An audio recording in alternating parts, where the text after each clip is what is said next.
Salam, hörmətli müəllimlər və abituriyentlər. Belə bir maraqlı məsələmiz var.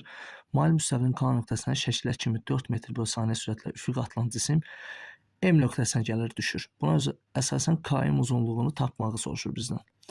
Daha doğrusu bu məsələdə əslində gəlib bu nöqtəyə düşdüyü verilməlidir və bu məsafəni istəyir bizdən.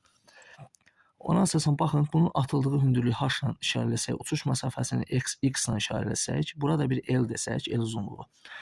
Yaza bilərik ki, h bərabərdir gt kvadratı bölünsün 2-dən 5t kvadratı. Uçuş məsafəsi üçün yaza bilərik x bərabərdir vx vurulsun t-dən, vx verilir belə 4 vurulsun t-yə.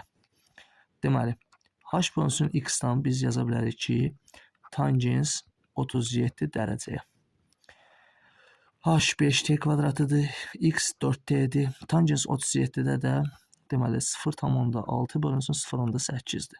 Buradan t'lər ixtisar getsə 5t bölünsün 4 bərabərdir 4-də 3, 4-lər ixtisar getsə t bərabər 0,6 saniyə qalacaq. T 0,6 saniyədirsə uçuş məsafəsi üçün yaza bilərik v0 vurulsun t-dən. Deməli 4 vurulsun 0,6 2,4 metr. Deməli bu məsafəni tapdıq ki 2,4 metrdir. Onda yaza bilərik x bölünsün L-dən. Deməli kosinus 37 dərəcə. X-i bilirik 2,4-dür. L-i biz axtarırıq. Bərabərdir kosinus 37 dərəcədə də deməli eləyəcək 0,8. L də bərabərdir 2,4 bölünsün 0,8 3 metr. Deməli K, L, M uzunluğu eləyəcək 3 metr, cavab B variantı.